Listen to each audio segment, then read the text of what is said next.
La région Auvergne-Rhône-Alpes vous présente Voyons voir.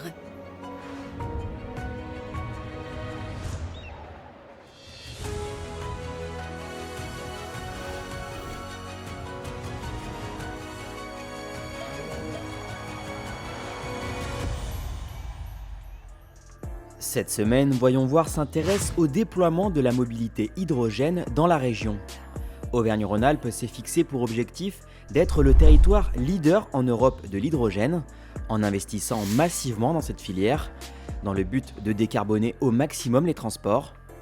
Pour découvrir le dernier exemple d'investissement, nous nous sommes rendus dans le Puy-de-Dôme, à proximité de Clermont-Ferrand. C'est ici, auprès de la société GCK Mobility, que la région a effectué une commande de 50 cars rétrofités hydrogène, dont 16 seront livrés dès cette année. Donc c'est la transformation du véhicule, donc on reçoit un véhicule d'occasion finalement, puisque le véhicule doit avoir plus de 5 ans. Et puis on va lui retirer son moteur thermique, on va lui retirer son réservoir à essence et on va refaire une implantation complète d'un système avec une pile à combustible, donc un système qui produit de l'électricité à partir de l'hydrogène. On va rajouter des réservoirs hydrogène, on va rajouter une batterie pour faire le tampon.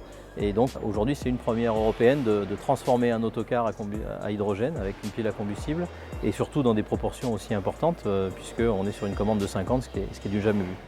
Les 16 premiers cars livrés en 2024 seront destinés au transport scolaire et interurbain, notamment sur des lignes comme Annonay-Lyon, Saint-Marcellin-Grenoble ou encore Valseronne-Annecy, en soutenant cette économie circulaire du rétrofit hydrogène qui correspond à moins 87% de CO2 par rapport au neuf. La région souhaite renforcer tout un écosystème économique et de recherche face à la concurrence des cars chinois dans ce domaine. C'est la démonstration aussi que l'on sait travailler main dans la main avec les pouvoirs publics finalement pour décarboner les transports. Mettre des véhicules sur la route c'est bien, mais il faut pouvoir les recharger. On est en partenariat avec la société Impulsion, qui est une société qui a été montée pour implanter des stations. Et donc je pense que c'est une des forces de notre région d'avoir pu monter l'intégralité en parallèle, c'est-à-dire les réseaux de distribution et les véhicules. Donc très grande fierté et puis c'est quand même aussi un ancrage fort pour nous puisqu'on a 5 de nos sites de production qui sont dans la région et donc ça permet de consolider notre implantation locale. Dans la seconde partie, nous allons voir comment ces cars rétrofités sont mis à l'essai par la société GCK Mobility, en nous rendant sur le circuit mythique de Charade, situé à quelques kilomètres au sud-ouest de Clermont-Ferrand. En attendant, faisons un saut dans la plus haute station d'Europe, Val Thorens, où son circuit sur glace permet lui de tester une voiture hydrogène dans des conditions extrêmes. C'est un site emblématique de la discipline. Mondialement connu grâce au trophée Andros, le circuit de conduite sur glace Alain Prost évolue avec son temps. Car à l'image du milieu montagnard dans lequel il est né, le tracé et la structure qui le gère doivent aujourd'hui s'adapter. Au changement climatique d'une part, mais aussi au changement des mentalités. C'est une vraie voie d'exploration et d'innovation surtout.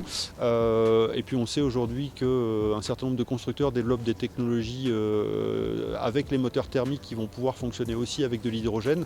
Donc si on peut réconcilier l'activité qu'on produit, le décor de la montagne et y mettre des véhicules plutôt vertueux, ça nous va plutôt bien. Une décision notamment prise grâce à une aide substantielle de la région Auvergne-Rhône-Alpes qui a mis à disposition le tout premier véhicule fonctionnant à l'hydrogène sur le circuit. Un engin qui trouve ici une réelle plus-value tant pour les professionnels que pour les néophytes. Là on oublie toute notion de boîte de vitesse, on est vraiment sur une voiture avec 2 pédales, une pédale d'accélération, une pédale de freinage. Donc ça va simplifier un petit peu on va dire le séquencement par rapport à une voiture thermique. Après c'est vrai que le dosage au début c'est pas forcément une chose évidente, mais une fois qu'on a compris un petit peu le système, on va pouvoir justement se faire plaisir en hydrogène. D'ailleurs, les conditions d'altitude et de froid liées aux exigences de performance ont très vite mené les gérants du circuit à devenir un centre de test à part entière qui séduit de plus en plus de constructeurs. On a 2 catégories dans ce centre de record. On a la solution et la technologie hydrogène et la solution moteur électrique à batterie. À aujourd'hui, on n'a aucun constructeur qui ait choisi de venir montrer qu'une voiture électrique à batterie était capable de rouler 3 heures sur le circuit. Ça veut certainement dire que ça n'est pas possible. En revanche, voiture qui fonctionne à l'hydrogène, oui, ça a été fait par Hyundai il y a 2 ans maintenant et ça fonctionne durant 6 heures. Donc nous, on avance et effectivement, on peut mesurer très concrètement concrètement que cette solution nous permet de produire notre activité tout à fait basiquement et classiquement, avec le fait de rejeter uniquement de l'eau. Une ambition largement épaulée par la stratégie régionale, misant notamment sur Impulsion, le nouvel acteur chargé de la production et de la distribution d'hydrogène en Auvergne-Rhône-Alpes. Un réseau qui bénéficie aujourd'hui d'une vingtaine de stations sur le territoire. Retour dans le Puy-de-Dôme où la société GCK Mobility met à l'essai ses cars rétrofités hydrogène sur un ancien circuit de Formule 1, le circuit de Charade. Son tracé sinueux de moyenne montagne est idéal pour expérimenter les capacités des futurs cars de la région. On a systématiquement du dénivelé qui soit positif, négatif, que ce soit dans le sens transversal ou longitudinal de la piste. Et donc ça permet d'aller chercher des caractéristiques proches d'un usage quotidien sur les routes de la région. Donc on est capable de représenter ces circonstances-là sur un circuit, donc sur un lieu privé et clos à la circulation. Donc les avantages en test, c'est qu'on peut être en mesure d'effectuer des boucles qui soient répétitives, donc un même processus sans être dépendant de la circulation et des impacts des facteurs extérieurs.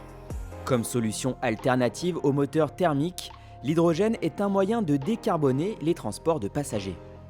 L'hydrogène vient de plusieurs sources, donc l'objectif c'est de produire de l'hydrogène vert, des champs éoliens, ou avec solaire et on transforme en hydrogène. Et donc cet hydrogène, après nous, on va l'utiliser et la transformer en électricité pour propulser notre véhicule. Cette pile va produire de l'électricité, on va alimenter notre véhicule. Et en fait, qu'est-ce qu'on va retrouver à l'échappement, puisqu'il y a quand même un échappement? On va rejeter uniquement quelques gouttes d'eau, de la vapeur d'eau, donc zéro émission polluante. Et en fait, ça permet de proposer ce véhicule totalement décarboné. Côté autonomie, plusieurs possibilités sont offertes par l'hydrogène. Le moteur thermique a été retiré, vous voyez ici, on a tout retiré. On l'a mis, alors vous voyez, c'est assez confiné. Derrière ces fameux réservoirs que vous voyez là, il y a 2 piles à combustible Symbio qui sont derrière ce réservoir-là. Et puis on a intégré de base 3 réservoirs hydrogène que vous pouvez voir ici. Un en transversal et 2 en longitudinal. Qui allait, pour faire simple, permettre d'avoir une autonomie de 300 km à peu près. On a une autre variante que la région aussi nous a notifiée avec un 4e réservoir. Pour faire simple, 400 km d'autonomie, et on a même la possibilité d'y intégrer un 5e réservoir, alors dans les coffres, mais qui va permettre d'assurer 500 km de roulage. Pour que ces véhicules soient rechargés, la région a investi dans 20 stations H2 décarbonées en cours de déploiement, dont 4 en service à ce jour dans le cadre du projet Zéro Émission Valais. En investissant à 360 degrés dans la filière hydrogène, la région accompagne tout un panel d'acteurs et de professionnels du territoire dans leurs efforts de recherche et développement. La région Auvergne-Rhône-Alpes vous a présenté Voyons voir.